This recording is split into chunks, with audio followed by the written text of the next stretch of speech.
What I want to do is think about neoliberalism theorized through the very different frames of Marx and Foucault. There are other accounts of neoliberalism, of course, apart from those derivable from these two giants. But I focus here because of what I take to be the indispensable but non-trivial incongruence in the formulations of power, of agency, of truth, and of historical change in each. I personally cannot think without either of them. They're not my only compass points, but in thinking about neoliberalism, I cannot think without either of them. I cannot think neoliberalism without either of them, but they're not easy to think together. So I'm going to offer a small slice into this problem, one that concentrates on the question of the visible and the invisible, the knowable and the touchable, and the relation of truth to power in the account of neoliberalism that I take to be derivable from each. Why for each, yet for each differently, are the powers that organize and secure a neoliberal epoch invisible to the ordinary eye, hence especially difficult to target, to redirect, or to overthrow. But first, precisely what is meant by apprehending neoliberalism through Marx and Foucault, especially when Marx himself obviously was not theorizing this phenomenon. Indeed, the very question of the nature of neoliberalism is posed by differences between Marxist and Foucauldian approaches to identifying as well as analyzing its features. Is what we call neoliberalism primarily a set of state and global institutional policies comprising deregulation, privatization, regressive taxation, dismantled welfare states, disciplined and flexibilized labor, fiscal austerity, and all kinds of other features of what we've come to call structural adjustment? Or is neoliberalism a historically novel valuation, a novel construal of states, of subjects, and of relations produced by a normative order of reason, an order of reason that submits every sphere and every activity to economization, not necessarily marketization and not necessarily monetization, but a normative order of reason called economization? Is neoliberalism, as Marxists would have it, fundamentally an organization of capitalism and its elements, capital, labor, production, profit, investment, commodification, finance, or is it a political rationality that departs production, exchange, and circulation to produce new kinds of subjects, new kinds of subjectivities, including in non-monetized domains? Is it a political rationality that orchestrates new ways of being rich or poor, of learning, loving, working, fighting, eating, exercising, parenting, and dying, new ways of being human together and apart with oneself and others? Now, these questions obviously already inaugurate a certain contrast of Marx and Foucault.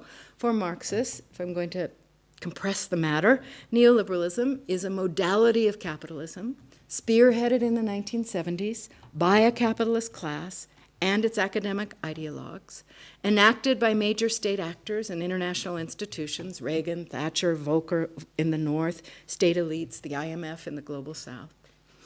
Neoliberalism is understood by Marxists to respond to capitalism's falling rate of profit in this period and to a shift of global economic gravity to OPEC, Asia, and other sites outside the West.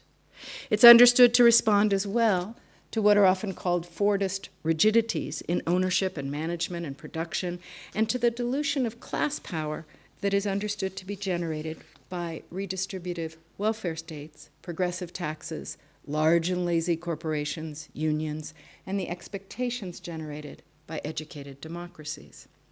From this perspective, what I'm compressing crudely as a Marxist account, actually comes pretty much straight out of Harvey and some others, neoliberalism is capitalism on steroids, state and IMF-backed consolidation of class power in the form of capital now released from regulatory as well as nation-state constraints.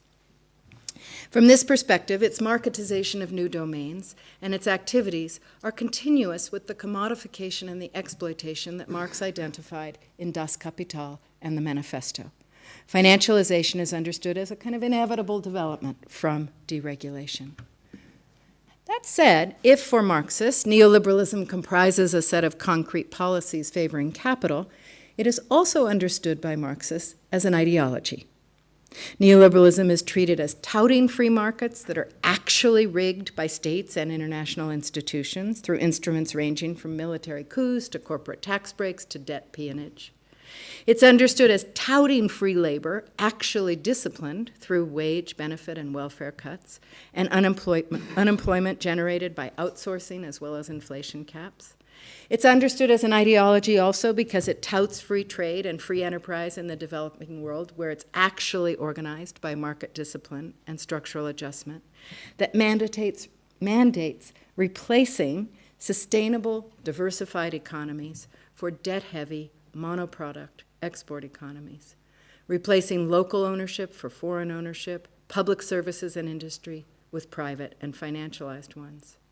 Above all, it's understood as ideological by equating market freedom with human freedom tout court and using formal political equality to mask structurally generated inequalities. Again, for Marxists, neoliberalism features nothing new, only intensifications of capital's ravenous, ravaging, and ideologically deceptive ways.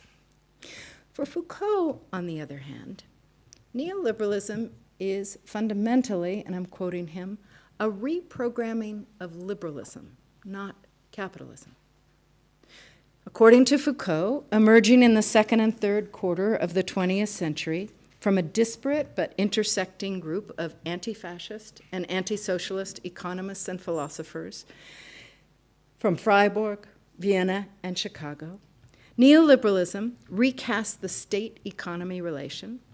It recasts the very normative value of markets, and it recasts or reestablishes a new set of incentives, constructing and conducting subjects who are now exhaustively, rather than only partially construed, as homo economicus, as fundamentally economic actors. From this perspective, while neoliberalism certainly remakes and renews capitalism, indeed promises to rescue it from creeping socialism, it's more importantly a normative form of reason from which a wide-ranging new governmentality can be wrought. A governmentality that both economizes the state and produces the state as a servant of the economy.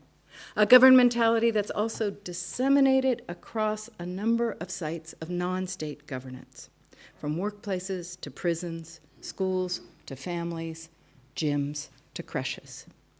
But more and different from ideology, neoliberal reason establishes a new, and I'm quoting Foucault again, reality principle on which a distinctive production and relationship of the legal, the economic, the political, the social, the citizen, and the subject are all founded. Political rationality, from a Foucauldian perspective, does not reflect or justify a material substratum. Rather, it brings a world into being through a governmentality based on its truth. The novelty here, in other words, rests less in economic policy than in a specific construal, a specific economization, first entrepreneurial, later on more investment-oriented, an economization of every institution, subject, and practice. The world-changing qualities of this new order pertain to its ubiquitous governance through this economization, not to its organization of class or exploitation or inequality. Again, economization is not equivalent for Foucault to commodification. And attention to this helps explain why neoliberalism increasingly detaches value and valuation from commodities, from exchange, and from profit in the world we now call financialized. Okay, so from this very quick sketch, a number of questions already emerge. Is neoliberalism a modality of capitalism or a new order of liberalism? If both, do they emerge from the same wellspring and converge in their effects? Or might there be two or more planes of neoliberal transformation, planes that operate in different times and spaces and feature somewhat different principles? Second question that I think this quick sketch poses is whether neoliberalism emerges from crises of capitalism, as Marxists would have it, or from crises in liberal governmentality, especially represented by the rise of fascism in the first part of the 20th century, but also then by the rise of the social or welfare state, as Foucault's emphasis on the neoliberal intellectuals' opposition to the combined threat of fascism, state planning, and socialism suggests? Or does it arise from both crises of capitalism and crises of liberal governmentality, but in an uncoordinated way? The third question that arises here is whether financialization is one with neoliberalism, an accident of neoliberalism, a divergent and altogether different development, or even contradictory to the programmatic aims of neoliberalism.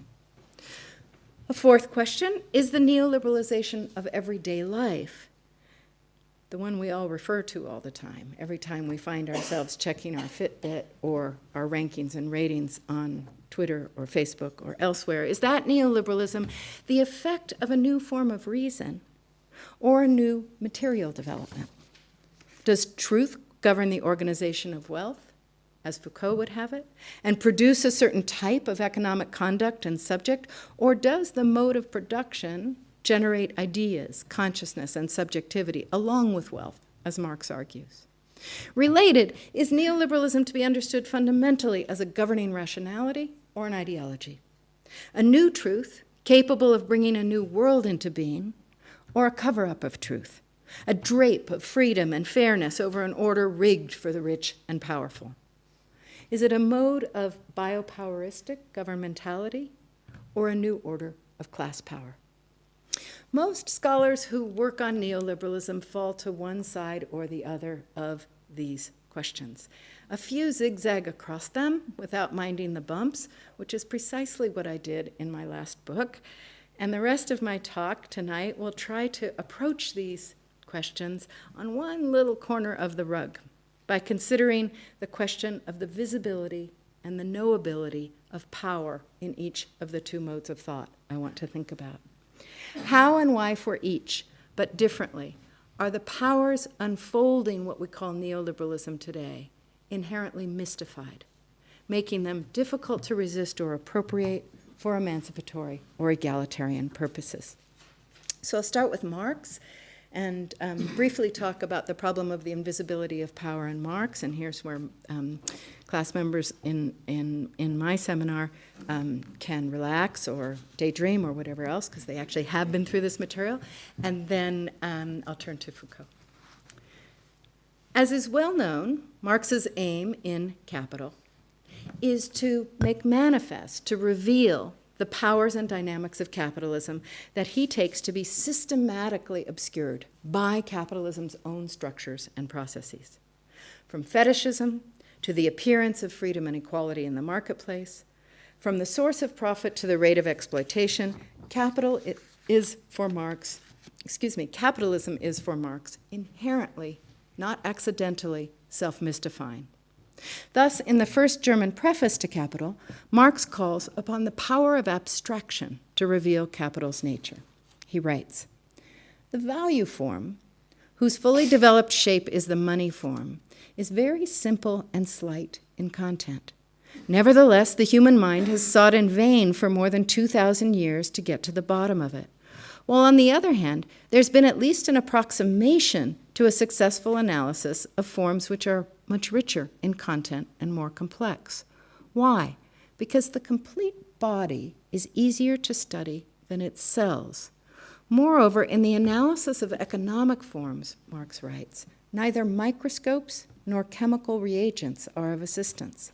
The power of abstraction must replace both."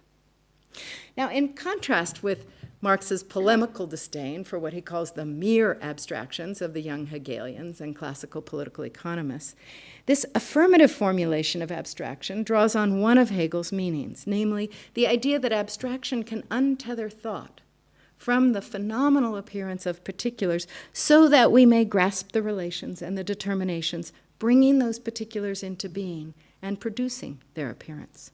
So for Marx, abstraction aimed at revealing what he calls the economic cell form, just as microscopes and chemical reagents reveal the biological cell form, This abstraction will, on the one hand, magnify to expose what can't be seen with the naked eye, and on the other, analytically reveal certain elements by isolating, separating, precipitating, just as reagents do. The economic cell form, Marx tells us, is the commodity form of the product of labor and the value form of the commodity, neither of which appear to the naked eye. Where commodities appear in the marketplace, they do not manifest their production process or relations. That is, they don't reveal the extraction of surplus value from labor that generates their value. Theoretical abstraction is thus needed precisely because the fundamental elements and dynamics of the economy, hence the truth of the capitalist economy, are not available to empiricism. They're not knowable by experience. They're not even deducible by analytic logics.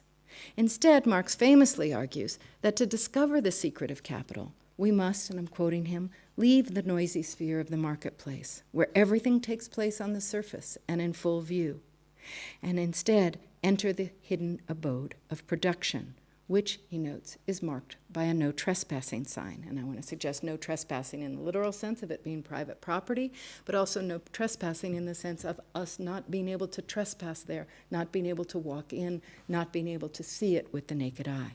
In short, breaking into capital, the phenomenon as well as the book, is to break into a world that is dark, dissimulated, privatized, but also invisible and intangible. Capital's truths, Marx essentially argues in Das Kapital, can only be arrived at theoretically. But why? What makes capitalism specially or even uniquely non-disclosive? Far from leaving this question aside, Marx adopts from Hegel the precept of history's non-transparency prior to its completion, while giving this precept a specific inflection in the economic domain and an even more specific inflection in the capitalist era. The story is familiar. The manifest economic world, the world of commodity circulation, markets, are neither the origin of value nor what can explain capitalism's fundamental relations or dynamics.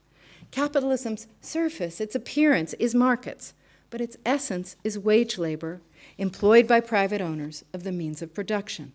The radicalism of this claim is twofold. First, it contrasts with the perspective of the classical and later neoclassical and neoliberal economists, for whom capitalism's essence is markets, and for whom Homo economicus is therefore figured as oriented exclusively by exchange calculations, being a marketeer, wheeling and dealing in the market.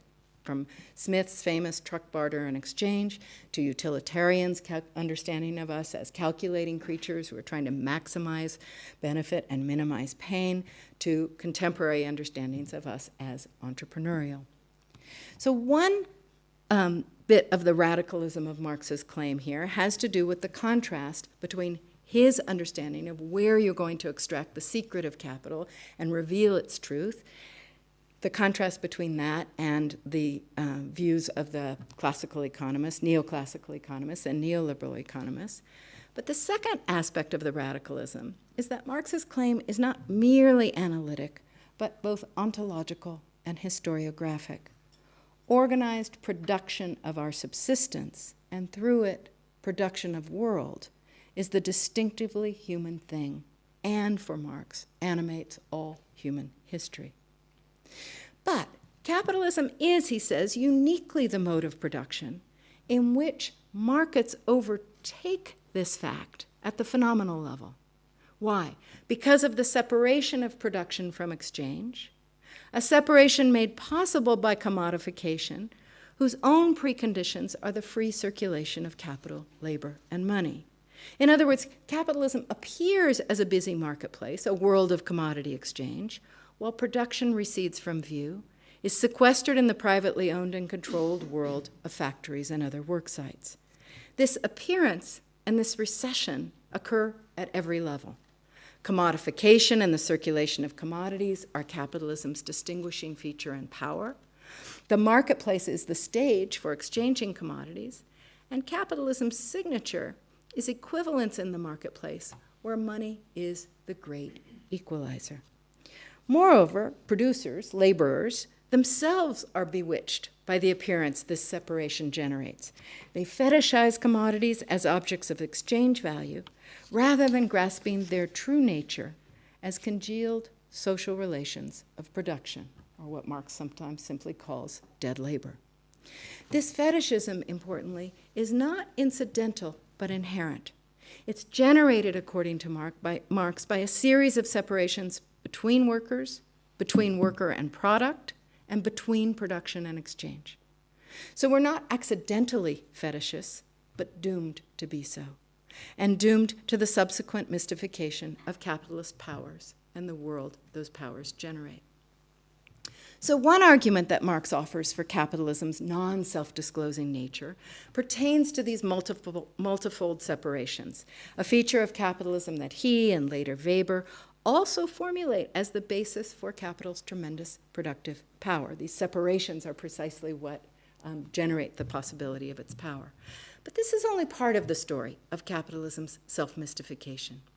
Marx also argues that earlier modes of production were simply less complex than capitalism. I'm quoting him, "They were transparent in their simplicity, in production as well as distribution. You knew where stuff was coming from, how it was made, what it was worth." Of course, in pre-capitalist orders for Marx, there's still religious mystification, worship of nature, worship of deities, and naturalization of hierarchy, which is why real transparency about the world, of the world, only arrives, according to Marx, with collective ownership and control, communism.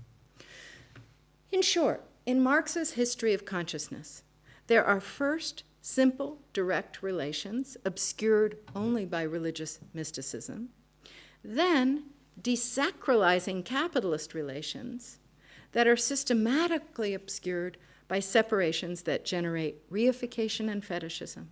And then, of course, finally, communism's resolution of both sources of mystification, full transparency. This history makes clearer what Marx requires from the power of abstraction in theorizing the true workings of capital. But even yet, we haven't quite exhausted the problem of the opacity of capitalism, the difficulty of seeing its true natures and powers. In a remarkable chapter of Capital, called The Transformation of Labor Power into Wages, Marx approaches yet from another angle how what he calls imaginary expressions of value, which invert reality, arise from capitalist relations of production themselves. Marx says this: all other modes of production feature a very clear demarcation between the labor, say, that a slave or a serf or a peasant performs for the master or the lord, and the labor that the serf or the slave or the peasant performs for her or his own sustenance. Only wage labor in capitalism invisibilizes this essential distinction, even though it's the very source of surplus value.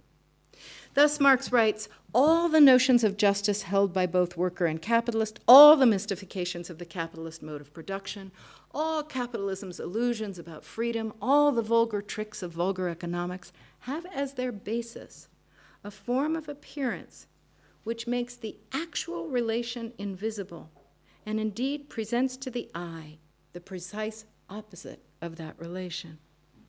In sum, the non-manifest nature of capitalism is, for Marx, relentless and overdetermined. It arises first from a host of separations at the very heart of capital's power and productivity, separations that generate commodity fetishism.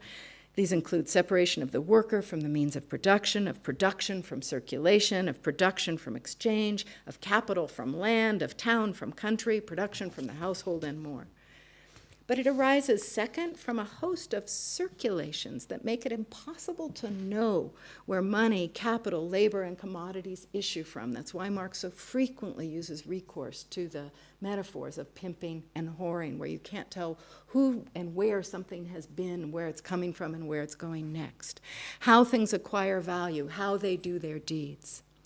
Thirdly, it emerges from a series of social fragmentations generated by private ownership and exchange that mask the cooperation and the interdependencies from which capital's very productivity and value and dynamics and crises issue.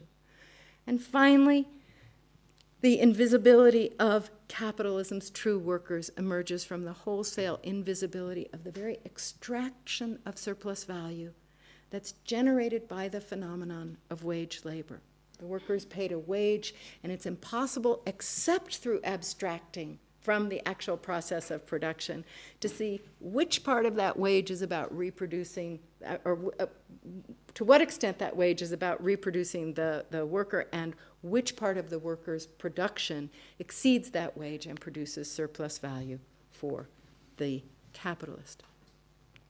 Together, these effects mean that capitalism's true powers do not show and cannot be made to show, and it's what Marx compresses when he depicts capitalism and the processes and the truth of capitalism as that which goes on, to quote him, behind the backs of the producers. So capital for Marx is not just an inherent exploiter, but an inherent dissimulator. As part of its production process, capital generates and circulates a form of what Foucault calls veridiction, opposite to its real nature, the real nature that can be revealed only by critical theory. This veridiction, I'm insisting, is not ideology. It's not a trick or a ruse invented by ideologues or the state or the church or education or anything else. This veridiction is capitalist reason generated itself by capitalist production. So, of course, Marx famously counted on crises and contradictions to explode the secret. Crises of accumulation, profit realization, overproduction, underconsumption, others. Now, this solution, of course, has been challenged both historiographically and historically. Historiographically, I would suggest, Marx's religion of dialectics and the political promise that it pinned to contradiction has been pretty thoroughly discredited. Historically, neoliberalism's economization of state, culture, social, and personal life, combined with financialization's implication of all classes in the fates of capital, means there's no outside to economic life in any sense of the word. Hence, no place where contradiction could become a means of critical knowledge or be otherwise generative. Consequently, Marx's account of the epistemologically vaulted quality of capitalist social relations, if correct, now figures a totality for which there quite literally appears no alternative, a problem to which I'll return in the conclusion. So much from Marx. Let's go to Foucault. In the order of things, Foucault provides something of a diagnostic of the epistemology of invisible powers and truths that we just saw in Marx. In the order of things, Foucault identifies ascription of a hidden truth to capitalism as comporting with a larger 19th century episteme in which the essence of all organisms was presumed buried beneath a mystifying surface. Thus does Foucault historicize, perhaps even hystericize, the invisibility that Marx imbues to relations of power and historical agency in capital. So one might well expect Foucault to approach the question of capitalist economies quite differently. He does, and yet for Foucault, as we'll see, there's a different kind of unknowability to the economy in both liberal and neoliberal orders. To begin with, the story in the order of things is, as most of you know, but one chapter in Foucault's own formulation of the invisibility and visibility of power. You'll recall that in Volume 1 of The History of Sexuality, Foucault argues, quote, power is tolerable only on condition that it mask a substantial part of itself. Its success, he continues, is proportional to an ability to hide its own mechanisms. Here, Foucault tenders the thesis, less specific to capitalism, less precise in general, of power's inherently veiled quality, required for its existence as power at all. As soon as power is outed, it loses its potency. But it is in the Security, Territory, Population, and Birth of Biopolitics lectures, the Collège lectures of the late 70s, that Foucault directly addresses the visibility and knowability of economic life in liberal and neoliberal regimes. It's very complicated to think about Marx and Foucault together here, because the powers in and of economic life, as I've already suggested, are not primary in Foucault's analysis of neoliberalism in The Birth of Biopolitics, or his genealogy of liberal governmentality in security, territory, and population. As I'll suggest in a moment, this has a lot to do with what I'll call the liberal conceptualization of the economy that Foucault adopts, one that conceives the economy as a field of competition and exchange, essentially conceives it as markets, and regards the economy from the perspective of governing populations and governing individuals. From this angle, the issue of visibility and knowability pertains to dynamics of markets, not to what Marx considered primary, capitalism's root powers in the production process. Similarly, governmentality as a concept and practice centers for Foucault not on the reproduction of class, but on managing populations and managing the conduct of individual subjects. So in both these sets of lectures, Foucault is concerned with the ways that the economy and the economic are positioned in the doctrine and governing practices of liberalism, where significantly he doesn't distinguish between political and economic modulations of liberalism. His liberalism features, on the one hand, what he calls a limit on governing, set by the unknowability and hence untouchability of the economy by sovereign power. And I'll just say that once more for those of you not familiar with these lectures. That is the place where Foucault is going to locate the power of liberalism in relationship to the economy, or the power of the economic in relationship to liberalism. So Foucault's liberalism features, on the one hand, a limit on governing set by what he calls the unknowability and hence untouchability of the economy by sovereign power. And his liberalism features, on the other hand, a new focus on governing the individual through incentivizing entrepreneurial human capital, a way of what he calls conducting conduct through such governance. So while the concept of governmentality in security, territory, population is developed in part to relate the political and the economic at the level of reason, truth, power, and limits, Foucault's fusion here privileges the state and refracts the economic through a liberalism by which the state is understood to govern. That is, despite aspiring to a simultaneous examination of the reciprocity and co-constitution of economic and political discourses, the concept of governmentality remains somewhat asymmetrical in its aim and weight. Put another way, with governmentality, Foucault conceives the economy through a liberal imaginary, hence as a market where individuals oriented by interest make choices.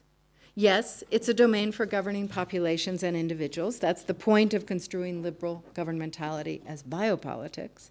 And it defines the limits of such governing very differently from juridical limits. That's the point about thinking about the economy as unknowable and hence untouchable by the liberal and later neoliberal state. But conceived as the stage for governing, the economy for Foucault does not appear as a field of power relations fundamentally constituted by class. It's not centered in production, and it's not itself generative of political and social power. If, from the perspective of governmentality, Foucault doesn't formulate the economy or the economic as a scene of social powers, or as featuring the power of capital, if he instead approaches them through the lens of liberalism, this makes Foucault's orientation toward economic life and economic thought so deeply un-Marxist, not just anti-Marxist, but un-Marxist, that I think we need to pause to query it. It's one thing to bring reason, rationality, truth, and governing back into an analysis of capitalism, as Foucault certainly does. It's another to drain out of that analysis the powers of capital, private ownership, proletarianization, and the role of the state in securing the conditions of capital accumulation. It's one thing, as Foucault does, to revisit the relationship of liberal practices of government in relationship to the economic. It's another to jettison wholesale the Marxist critique of liberal constitutional states as securing while mystifying the powers that organize material life, generate history, condition human action and thought. It's one thing to take liberalism seriously as governmentality and not just dismiss it as ideology. It's another thing to inhabit its view of the economy, that the economy is unknowable because untouchable because unknowable, that it's populated only by calculating interested individuals governed by structured incentives, that its fundamental principle is exchange or competition. Foucault knows better, so what gives? Foucault's crankiness about Marx and Marxists at this point in his life is well known. But there is, I think, more than anti-Marxism animating his peculiar angle on the economy in these lectures. In fact, Foucault's not interested in capitalism. He's interested in liberalism's and then neoliberalism's way of specifically relating state, economy, and subject. And he's interested in the implications of these relations for governing, for limits on governing, for state purposes, legitimacy. In Security, Territory, and Population, his focus is on the shift from physiocratic to laissez-faire formulations in articulating and developing liberal government. In Birth of Biopolitics, the focus is on the shift from liberal to neoliberal governmentality. In both, what he's concerned with is how the economy is figured and positioned vis-a-vis sovereign power associated with the state, and also with how non- and parastate governing takes shape. That is, how the economy becomes a whole domain of governmentality apart from sovereignty, and how subjects are conducted by a normative order of reason, figuring them exhaustively as economic actors. A liberal formulation of Homo economicus for Foucault becomes the scene of discipline and security in the college lectures called Security, Territory, and Population. A neoliberal formation is the scene of conduct in The Birth of Biopolitics. In both sets of lectures, governmentality through political economy largely augments juridical and police forms of power, according to Foucault. As political economy becomes what he calls an art of government, population becomes both its end and its instrument, the object of government manipulations. Biopower is born. So Foucault's concern with the economy in these lectures pertains to its novel functioning in limiting government while empowering the state on the one hand, and in organizing the population through needs and interests on the other. From this perspective, the economy does not comprise capital and labor, production and circulation, and it's not particularly world-making. Rather, the economy is a new scene of the art of government, both a source of knowledge and the canvas for this art. And in The Birth of Biopolitics, the freedom being attributed to the economy by neoliberal rationality has both a state-creating and state-legitimating function, even as it pulls the state ever deeper and more openly into servicing capital, facilitating capital's conditions without intervening, even as it becomes more and more invested in propping capital without actually touching. So Foucault's concern with the economic is less with the nature of capitalism than with the precise way that the political role and semiotics of the market divide liberalism from neoliberalism. In liberalism, he says, and I'm quoting, "The market is a source of the state's enrichment, growth, and therefore power. By contrast, with neoliberalism, market freedom is, and I'm quoting again, the state's foundation and limit at the same time, both the state's guarantee and its security." It's why we measure success in states or success in politicians by the question of economic growth in neoliberalism, but not in liberalism. Liberalism, he says, features the market generating the power of the state. Neoliberalism turns this upside down to feature the state in service to the unknowable dynamics of the market. Still, it's not as if Foucault has no concern with capitalism in these lectures. He's also engaged in a critique of what he takes to be Marxist dehistoricizations of capitalism, Marxist wrongheadedness. Because, he says, Marxists understand the economic logic of capital and accumulation as determinant in history, for them there can only be, and I'm quoting him, one capitalism, since there's only one logic of capital, and he's really snide when he's saying this. By contrast, what does Foucault insist on? Formulating capitalism as emerging from what he calls an economic institutional ensemble capable of being acted on in such a way as to be able to invent a different capitalism. Here, he's actually affirming the ordoliberal view that capitalism has no essence and can be politically redesigned. Put differently, Foucault's study of neoliberal governmentality, which brings about a new state-economy relation, a new subject formation, and more, is a critique of the Marxist formulation of historical change rooted in the mode of production. This formulation, for him, obscures the conditioning and the very production of economic life through truth through governance, through law, through norms.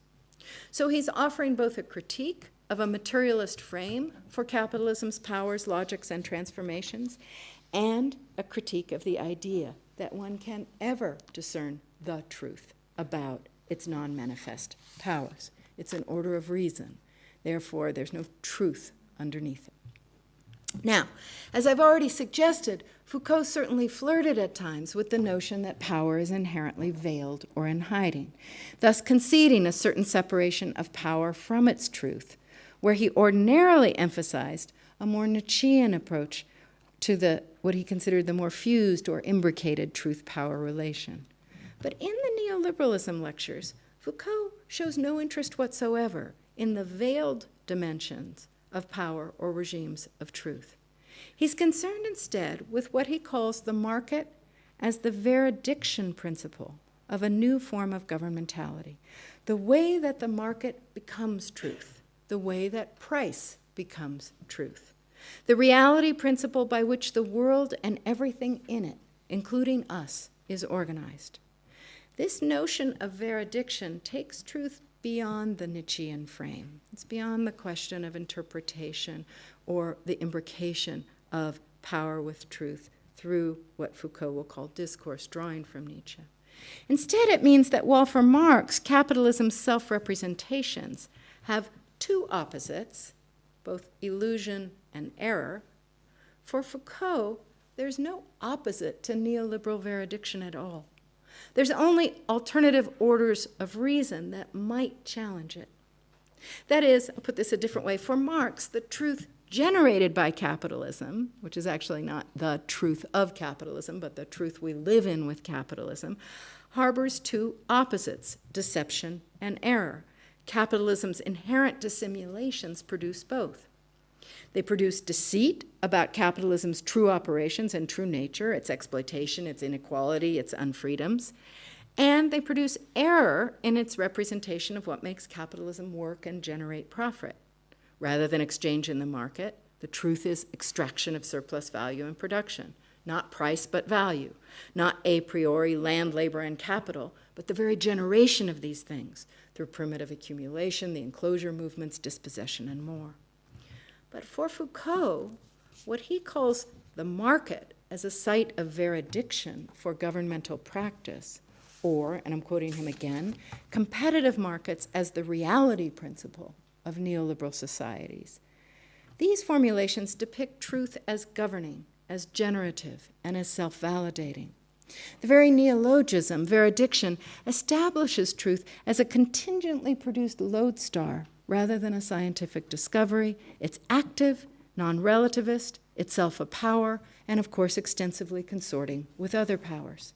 Of course, this veridiction can still be brought into crisis, but not by revealing it as a lie, not by revealing it as a cover-up or a hypocrisy. Rather, the crisis can only be one of manifest failure, when the reality principle of neoliberalism comes to be recognized as destructive or even catastrophic, as in the 2008-9 financial crisis. At this moment, however, absent an alternative mode of reason, there is no reason to expect a revolutionary formation, but only reaction, whether from the right, Trump, or the left, Sanders.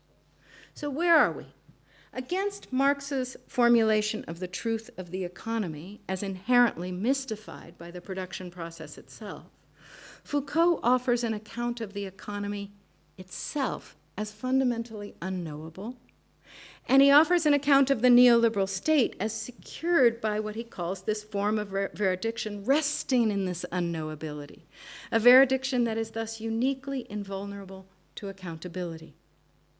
For Marxists, Foucault's adoption of the liberal view of the economy as a market, his consequent failure to probe or feature economic powers in the realm of production, means that he remains in the order of capitalism's manifest yet false self-representation.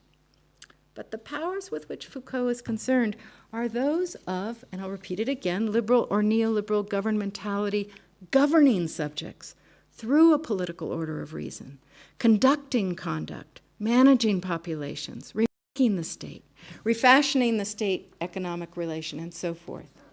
if this governmentality entails and even orchestrates a certain mode or style of capitalism, it's not itself capitalism. Rather, what Foucault quotes the neoliberals as calling the unknowability of the market, this unknowability constitutes the limits, the truth, and hence the legitimacy of neoliberal governmentality. Marx, on the other hand, is concerned with the lived invisibility of the real nature of economic relations and power, their fundamental opacity to their subjects. One could say that for Foucault, governmentality is built from what Marx depicts as the false truths emanating from capital relations. But clearly both thinkers would resist this formulation. Foucault, because he takes liberal and neoliberal governmentality to be built from modes of reason, emanating from intellectuals and policymakers, and then circulating through society as this modality of reason takes hold, becomes ubiquitous in governing practices at work sites, at educational sites, and everywhere else. And Marx would resist it because he understands us as bewitched, not governed by these false truths. So how might we think these two accounts together, especially for purposes of understanding and responding politically to neoliberalism today? How might we think across them in ways that opened the siloed truth of power in each and in neoliberalism itself? These questions aren't quite the same. One's a problem of theory and one's a problem of world, but I want to conclude very briefly by considering them together. Here's my hypothesis. Actually existing neoliberalism, what we've got, features both a set of instruments of capitalist redistribution upwards, through privatization, through deregulation, through regressive taxation, and it features a political rationality, generating novel human subjects and subjectivities, new ordinance of meaning, and new social relations, apart from this redistribution upwards. These two developments, in other words, are non-identical. They don't emanate from the same sources. They're not always even in sync with one another, even as they commingle and at times give contingent shape to each other. What has come to be called accumulation by dispossession is not driven by a political rationality of human capital appreciation, but that rationality shapes the governance of the dispossessed. Emerging sharing or open source economies are often at odds with neoliberal governance that aims to seed competition among radically decentralized units. But this governance modality introduces a brutal survivalism and depressed remunerative scale, think Uber, into these sharing economies. Another example, structural adjustment policies chafe against neoliberal governance policies that promulgate internal economic diversification. Downsizing and flexibilizing the professoriate in formerly public universities. Seeking to extract more teaching from the professoriate for less cost.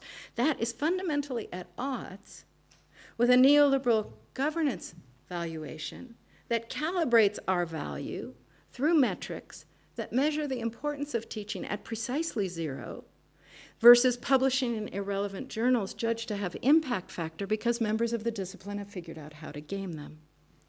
Above all, neoliberal rationality can continue to govern subjects and institutions, even as explicit neoliberal economic policies are rejected or reversed or augmented. And I think this is the recent story in Uruguay, in Argentina, in Greece, and soon perhaps other parts of Southern Europe. So what I'm suggesting is that rather than conceiving Marx and Foucault as each missing a methodological or objective piece of a neoliberal totality, we ought to treat each as theorizing a dimension, not merely a face, but a dimension of non-total powers and logics comprising our condition. While they intersect in certain practices, these dimensions, I think, need to remain somewhat analytically distinct if we are to grasp the different kinds of truth that neoliberalism both circulates and buries, and the different powers and instruments through which neoliberalism makes the world and its inhabitants. So the approach I'm suggesting differs from treating neoliberal rationality as the ideology of neoliberal economic organization on the one hand, and it differs from treating neoliberal rationality as the precondition of its material iteration on the other. Those would be two other ways of putting Marx and Foucault together, and I'm suggesting that neither one comports with what I'm trying to formulate. Now, this said, thinking with and between Marx and Foucault may also help unknot the political problem that I've been worrying, rooted in the unknowable or invisible nature of economic relations, specified very differently by each. Let me recapitulate the problem. If Foucault, we might now just say imbibing a little too much Hayek, sees like a liberal in depicting how states are governmentalized and how individuals are conducted by neoliberalism, he also perhaps imbibes a little bit too much Gary Becker and sees like a Weberian in figuring this new reality principle established through what he essentially presents as a seamless and total political rationality.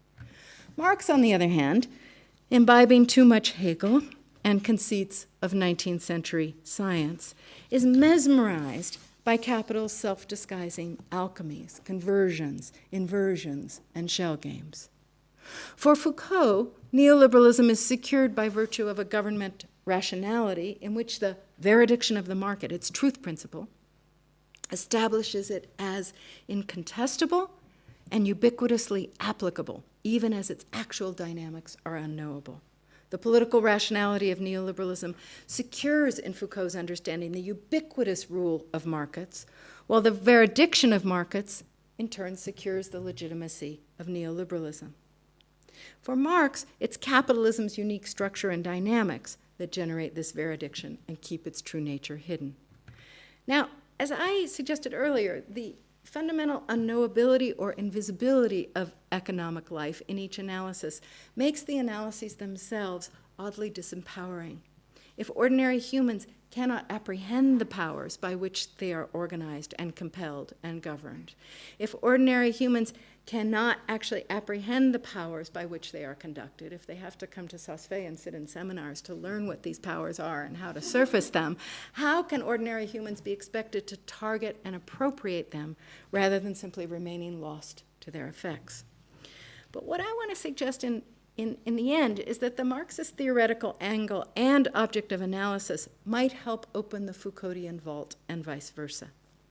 The heavy and intentional hand of neoliberal governmentality is revealed when it becomes clear that the economic order, far from untouchable, demands to be touched, scooped in financial crisis, pulled back from fiscal cliffs, routinely titrated and regulated, assisted by ever more complex legal arrangements and workarounds. That hand is also revealed as generative of new sources of wealth and new sources of impoverishment, new trajectories of inequality, new fiefdoms of indented debtors, populations, and whole nations. Only through tracking the operation of this rationality and its institutionalization in governance, for example, can we grasp how the neoliberalization of formerly public universities redistributes wealth and access upward at every turn, from students to staff to faculty to programs, through institutional remaking by neoliberal governance that does not have that as its explicit aim. That is, neoliberal governance that does not have regressive redistribution upward of access and wealth as its aim. The political rationality of neoliberalism reveals the mechanisms of this vast new redistribution upwards of wealth, power, access, and prestige in what was formerly an institution devoted to redistribution of the opposite kind. But the analytic orientation of neoliberal governmentality isn't alert to these effects and isn't particularly trying to produce them. On the other hand, analysis that's moored in the political economy of profit extraction through exploitation or rents or class or the making of the indebted man can't really reveal these mechanisms. All it can do is point to the effects. So political economy cannot reveal all the powers by which these effects are generated, powers of neoliberal norms, schemes of value, by which the public university is being remade in its microtissues. Still, without a political economic account of privatization, we can't bring into view forces that animate and accelerate this transformation, including those that make private sector norms and things like best practices appear appropriate to university life, classrooms, and research in the first place. The same is true with another example, attempts to comprehend and reveal the powers of the so-called sharing economy. Marxists tend to argue that sharing arises in the wake of dismantled public provisions, thrives in a political atmosphere of deregulation, and sustains growing numbers of un- or underemployed subjects who now cannibalize in order to capitalize their homes, their bodies, their cars, their bikes, their spare time, or whatever other assets they can come up with for survival. But this argument doesn't fathom the production of the sharing economy by a political rationality of ubiquitous economization, where the values of capitalization, access, and value enhancement overtake those of ownership, privacy, and profit. And where rating and ranking is a more important source of value enhancement than surplus value generated from exploitable labor. As you all know, 2 bad user ratings constitute a much more sustained financial threat to an Airbnb host than an uptick in house cleaning wages. Now, seen from both angles, what I'm suggesting is that the forces and powers animating and organizing sharing economies explode its affable surface, while at the same time explaining why it's so seductive, even as sharing economies do indeed index and intensify inequality and precarity. Seen from only one angle or the other, each analysis depicts certain effects, but not the mechanisms or the powers generating them. The verediction accompanying neoliberal economization of the state, privatization of the public, capitalization of the human being becomes challengeable from the maldistribution of power and possibility that these phenomena produce. But neither the growing inequalities nor the crisis tendency of neoliberal capitalism can be protested, politicized, without challenging the governing rationality that's rooted in and circulates this verediction.